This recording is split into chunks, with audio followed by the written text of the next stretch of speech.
We're going to be looking again at the Christmas story this morning. We'll be in Luke chapter 2, and that's where we'll be most of the time. So if you want to turn there and follow along.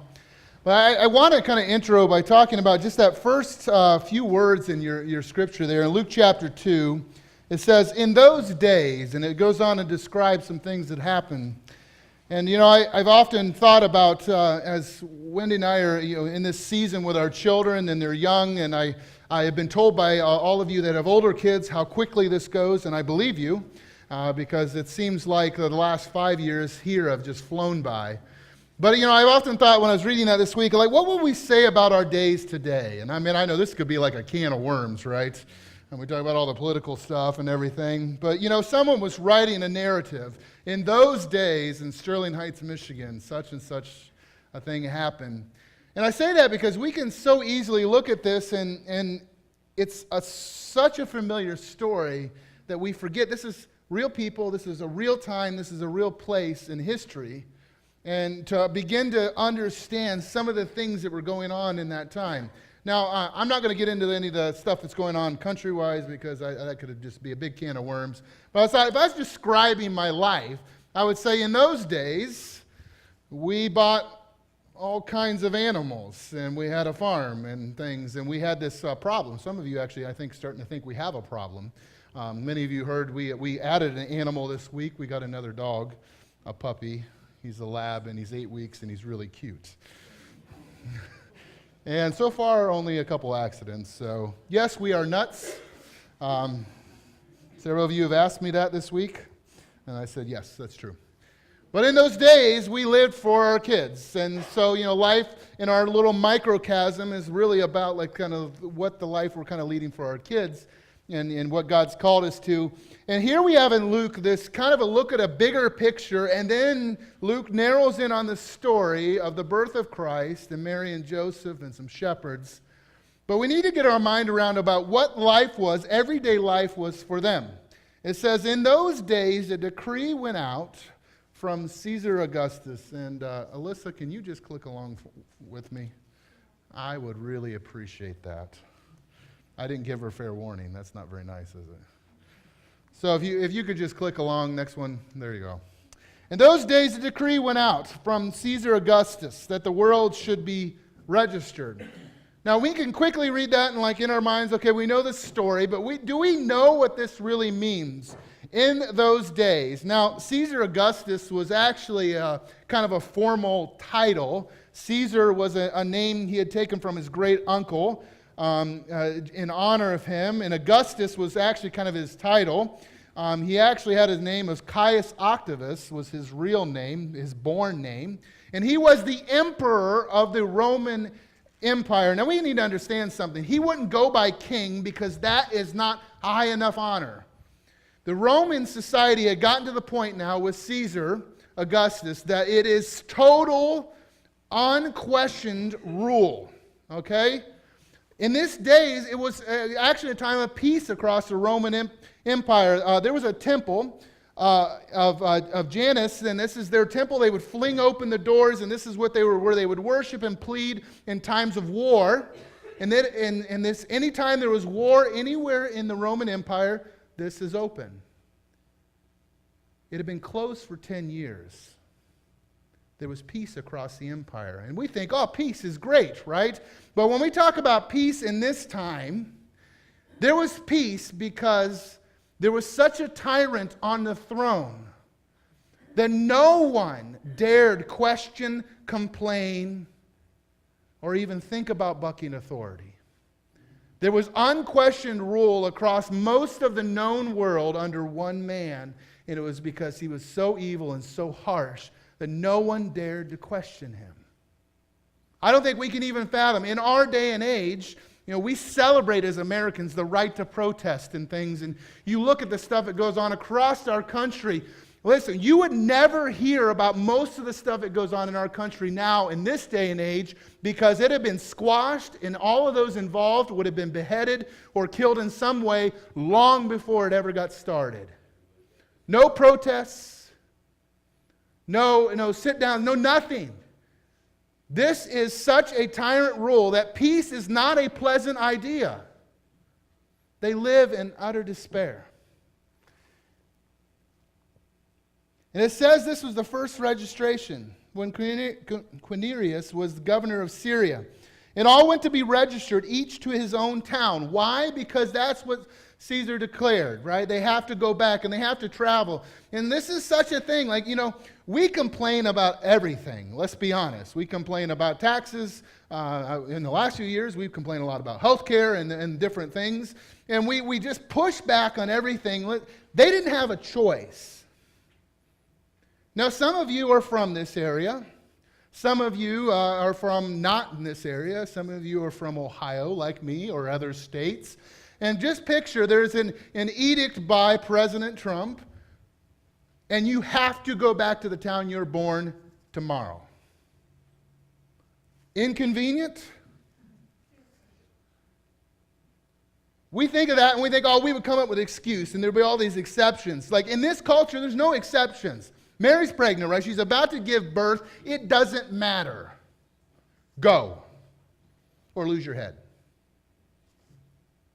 So there was no choice. And so Joseph also went up from Galilee, from the town of Nazareth, Judea, to the city of David, which was called Bethlehem, because he was the house of the house in the lineage of David. We need to understand something. King David was in a lot of ways considered Israel's greatest king. There was massive expansion under him. I've been working through 1st and 2nd Samuel and beginning into Chronicles in my personal devotion time. And it's just incredible how much David expanded the kingdom of Israel. It was their glory days. And what this passage is saying is, listen, Joseph has got royal blood in him. Somewhere up the family tree was the greatest king, arguably, in Israel's history. A man that God said is a man after my own heart. What an incredible heritage. And here we see even Joseph, royal blood coursing through his veins, and he bends his neck and he gives in, he has to. Everyone is subject to this decree. Now it says he went to Bethlehem because he was house in the lineage of David to be registered with Mary, his betrothed, who was with child. And while they were there, the time came for her to give birth. And she gave birth to her firstborn son and wrapped him in swaddling clothes, laid him in a manger because there was no place for them in the inn. And we're going to get into some of that on Christmas Eve and as we talk about the glory of the King. So there's my plug. Christmas Eve service. I know it's such a sweet time. Please come out and join us for that. But then comes the next part. Now this is the one that's one of my favorite parts of the story. It tells us in that same region. Now we need to understand region, okay? This is, later we say, by the way they respond about going to Bethlehem, they weren't necessarily like right outside the city gate, okay? I think in our minds we picture like if Riverwood is, and our property here is like the Bethlehem, like we're picturing like the shepherds are over at Henry Ford in the field. Like they had to walk a little ways. So they're out somewhere in that region. There were shepherds out in the field keeping watch over their flock by night. Now, we need to understand, I know we've talked a lot in the past about the kind of the cultural things with shepherds. And those were well-founded. We have 9 chickens, 2 goats, 2 dogs, 2 rabbits. I think that's it. When our kids go out to do chores, I've had to really get on them. They like, they're kids, right? They don't put on their old coat, do they?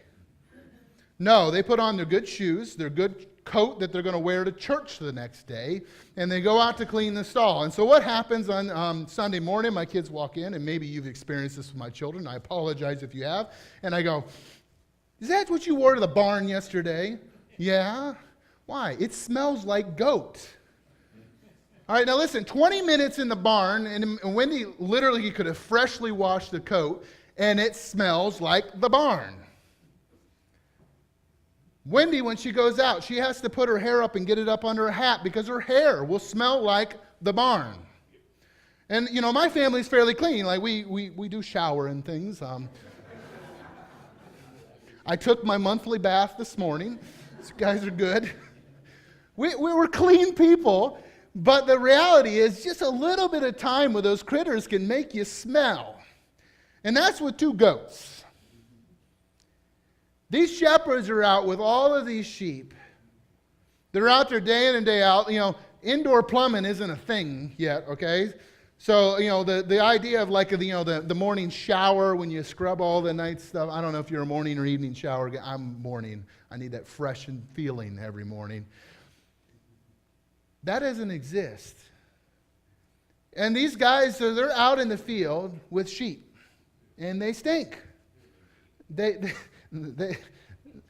poop. Wherever sheep and goats, it's funny. Some animals are very clean, like a dog, or a cat. Like they'll pick an area that, hey, even our puppy already, it's got a specific spot in the yard, so we already know avoid that area because that's where all the poop is. Goats and sheep, guess what? They don't care. They don't even realize they're doing it. They're just like trotting along, like, hey, I'm coming over to say hi to you, and there's like a trail of poop, because it's just what it is. And so they smell. They get their sheep, their wool will actually really absorb a lot of this stuff, and that kind of the outer layer gets really, really dirty. I used to raise sheep, and so when you shave them, it was really amazing because you'd have this like brown-looking sheep, and you buzz it, and it's like, oh, it's white under there. And so they were nasty, and so these shepherds are out there day in and day out. And we also have to picture in our minds, these are not guys who this isn't like sitting around, I don't know, the pictures I've seen sometimes in kids' storybooks, like they're sitting there with a piece of grass sticking out of their mouth, like a hillbilly down south does, or whatever, and they're just chilling. Like, these guys are on the alert. We saw with King David, right? He was a shepherd, and we saw that he had to slay these animals to protect the sheep. These guys, they're not like a lackadaisical group. They're on the alert, watching for predators, taking care of their sheep, but they stink. They're in their work clothes all the time, and they're around stinky animals. But the reality is they're just out doing their jobs. They're doing their everyday job. And something extraordinary happens. It says an angel of the Lord appeared to them, and the glory of the Lord shone around about them. And they were filled with great fear. I don't know if you've pictured what that's like. Picture, I don't know, you're at your desk at GM or wherever you work, or you're in the factory, and all of a sudden, all of a sudden, the glory of the Lord just blasts into your world, and there's an angel. Do you think you'd be a little scared? You'd be terrified. Some of us would be checking your own pulse. Am I alive? Right? This is crazy. Elizabeth, I'm coming to join you, or something like that. Some of you caught the reference. But the reality is these guys are out doing their thing, and they're just chilling, right? They're watching, they're alert, but they're looking for predators. They're looking for things that are going to attack the sheep. And all of a sudden the night sky lights up and there's an angel. And it says they were filled with great fear. I think it's one of the great understatements of Scripture. They were terrified. I mean, absolutely terrified. One of them may even have soiled themselves or something. I mean, they were just terrified. And the angel says to them, fear not. An angel says that because when we're in the middle of faithful obedience in the ordinary, God's intention isn't to bring great fear into our lives. Now, if we're being disobedient or we're walking in a place that God doesn't want us to be, I think there's times when He breaks in with great fear and needs us to be afraid. But in this moment, God's intention for these guys is not to be afraid. He says, fear not, for behold, I bring you good news of great joy that'll be for all the people. Good news of great joy for all the people. And I think that statement for all the people is part of why God decided in that moment, when the foundations of this earth were shaken, when God did something so incredible, there's nothing else in all of creation has ever rivaled it, right? He has sent His Son in the flesh The God of heaven has stepped down out of his glory, has entered into our world in the flesh, and in that moment, God sends the praise band, the chorus of angels, to some working Joes out in the field. And that should, for all of us working Joes out there, that should give us great hope. Because that is who God chooses to reveal himself to. And he says, listen, it's for all people, including you. For unto you this day is born in the city of David a Savior, who is Christ the Lord. And this will be a sign for you. You'll find a baby wrapped in swaddling clothes and lying in a manger. And so you imagine probably the 1,000-mile-an-hour these guys' minds are going, right? They're out there watching, like they're thinking like, I don't know, a bear or something they got to watch for the sheep. The heavens break open. There's this angel, fear not, this Messiah has come, and he's talking about him lying in a manger. Like, one of these things doesn't belong, right? And before they have a chance to speak, it says, and suddenly there was with the angel a multitude of the heavenly hosts praising God and saying, glory to God in the highest, and on earth peace among those with whom he is pleased. So as if it wasn't bad enough with one angel, now the heavens open up. And I think in this moment, it isn't that the angels all of a sudden gathered and started praising. I think in heaven, when Christ was born, there was such a party because God is saying, listen, my redemption has come, my plan is in motion. And in that moment, the shepherds were allowed, the Lord peeled back the curtain of heaven a little bit and let them see a bit of the party that was going on up there. And they're working Joes who probably had some serious body odor going on right at that moment. You ever have that terrifying dream that you show up for something really important and you're not ready? Maybe some of you, like showing up for a job interview and you realize you don't have any pants on, or mine is always that I show up on Sunday morning and realize that I'd somehow in my mind forgot that I had to preach. And that's my fear dream. If you ever hear me hear when you say, he's really tossing and turning last night, I was having that dream. And I'm standing up here going like, oh man, I didn't prepare. These guys are out, and the Lord peels back the curtain of heaven. And now they're ordinary. Their lives that have been lived under the rule of this tyrant, where they don't dare ever speak ill of the government. Do you realize how foreign that is to us? I mean, it's popular now. Let's talk ill about any leadership we can. But in a world where you don't dare do that, where no matter how bad it is, you keep your mouth shut because of great fear in your heart. And they're just faithfully doing their job. Many scholars actually think these maybe were temple shepherds, guys that were tending sheep for sacrifices. I don't know if that's true or not. But either way, they're out diligently doing the ordinary. And then God breaks in with the miraculous. And the reality is, when we think about our lives today, I don't know about you, there's so many times when I think, humdrum day, when maybe things aren't going well.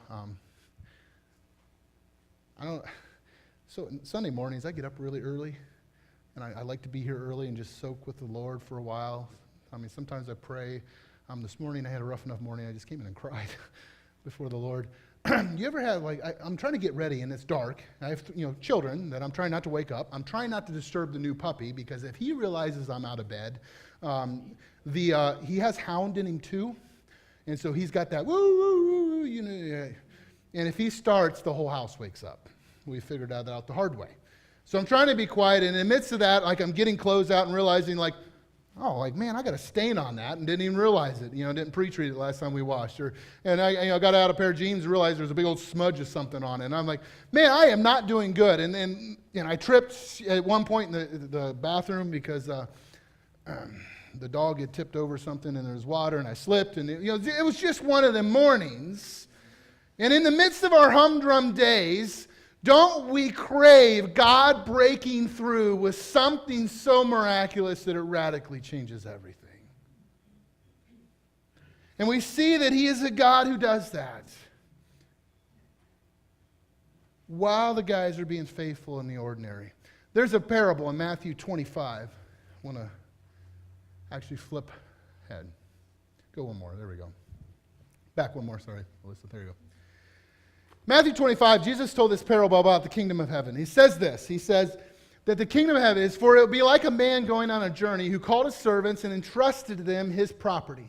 To one he gave 5 talents, to the other 2, to another 1, to each according to his ability. Then it tells us that he went away.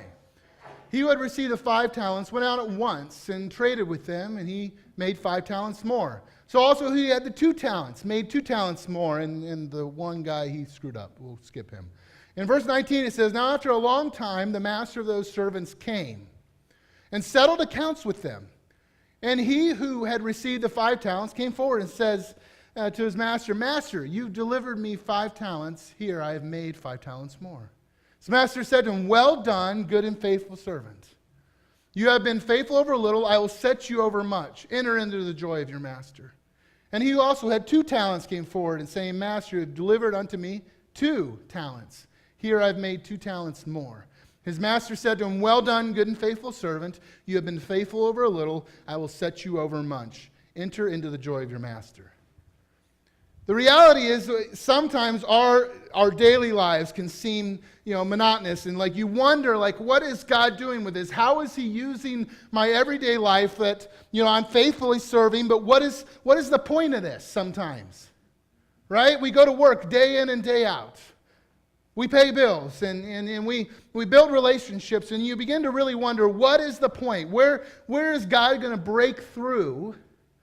And the reality is, in Scripture, it seems very clear that Jesus is saying, listen, you need to be faithful with whatever God has entrusted to your care. Whatever it is. And that is when we hear, well done, good and faithful servant. Now, I have to admit, as a pastor, I feel like a guy who doesn't even deserve 1 talent. But in my role, sometimes God, it feels like He's given me 5. This week, I was going through my normal, ordinary week. On Wednesday, I actually stayed home. Jane had a day off, and Sarah was going to be in the office, and we try not to be in just the 2 of us for sake of appearances. And so I stayed home and was working away, and just a normal day, and then wondering, I was sitting there like, okay, I'm working on my sermon, what's God going to do? And it just felt like a normal day. I think about coming Wednesday night, checking kids in for all that, and then I got a phone call, and I found myself in Imlay City Wednesday night on a deathbed call. And in my ordinary humdrum day, the Lord blessed me with the opportunity to lead someone to the Lord. Someone who is on their last days with cancer, who specifically asked for me because he met me before and prayed the sinner's prayer. And it really struck me as I was studying and I'm looking at these shepherds. And they were faithful in what God had called them to do that day. And in the midst of that, He cranked out the largest blessing that could have ever been poured out, right? Forever, they were recorded as part of the birth narrative of the Messiah. And I was thinking about Wednesday night. I'm up there, and it was a sweet time with the family, and as we were sharing and talking about his decision, I thought, wow, this morning, I was thinking as I was preparing my message, how effective is this every day sometimes? It doesn't feel, you don't see it. And that night I'm sitting here thinking wow, someday when I stand before my King, I'm going to look over and I'm going to see that dude. And all heaven's going to be rejoicing. And that's why we have to be faithful in the little. Now, I'm sorry, Alyssa, I made things really hard on you this morning. I'm going to go back to the Luke passage, starting in verse 15. It tells us when the angels went away from them into heaven, the shepherds said to one another, let us go over to Bethlehem and see this thing that has happened, Some of your versions may even say, let us even go up to Bethlehem. So perhaps some distance. When the Lord has made known to us. And they went with haste and found Mary and Joseph and the baby lying in a manger. When they saw it, they made known the saying that had been told to them according to the child. Right? You imagine that conversation? I don't know about y'all. When we had our children, there was very select people that came to visit at the hospital, right? You know, obviously, mom and dad are there. With our subsequent children, I at some point would go get the others and let them meet their baby brother. You know, I went and got Bethany when Josiah was born. I went and got Bethany and Josiah when Jacob was born. They were staying with my in-laws. You know, there's grandparents, and actually our pastor was there. But that's it. You imagine, I mean, because it's kind of a private thing, right? This is kind of one of those times when as a lady, you know, everything's out in the open, and you've just had everybody see way too much, right? And so you want some privacy. And here they're hanging out. The baby is just born, and in walks these smelly, stinky strangers, right? And they're like, listen, you wouldn't believe what just happened. There was an angel that told us about this. I imagine that conversation was incredible. And all who heard it wondered at what the shepherds had told them. It tells us, but Mary treasured up these things, pondering them in her heart. And it says that the shepherds returned, glorifying and praising God for all they had heard and seen as it had been told them. The shepherds were walking through a normal, mundane day. They were being faithful in the little that God had given them, this lot of watching sheep. And at the end of the day, they're telling everyone they came in contact with about the King of Kings and an appearance of angels. And God invited them in to a breakthrough of heaven onto earth. And so I don't know where you're at. I don't know, maybe God has given you that little nugget here recently where you've seen a little bit of heaven peeled back. I have to admit, every time I pray with someone to accept the Lord, I feel like I see a little bit of heaven peeled back. I sense some of the glory of the King. There's something, especially in a situation like that where it's a deathbed visit, there's something holy about coming there and walking someone up to that door, right? Telling them who's on the other side. Hey, now you prayed. Jesus, he's right there. Wherever you are, let me encourage you to be faithful in what God has given you to do. Now, some of you need to hear that. You need to be faithful in what God has called you to do. Some of you may not be living that out. You may need to hear, listen, go be faithful. He appeared to the shepherds watching their sheep. I don't know if there had been a lazy shepherd, off to the side, it doesn't say anything about them. They were faithfully discharging the thing that had been entrusted to them. And God broke in and offered them a chance to join in the miraculous. And we can't have a hope of God breaking in. I think it really is so far less likely for God to break in if we're not being faithful for that which we know. Too often I hear, people in counseling or whatever, talking about like these things that are happening in my life and God doesn't seem to be breaking through. I need him to work a miracle. But then I talk to them about things they know are in this book and they don't do them. Listen, if you are not obedient right from the get-go,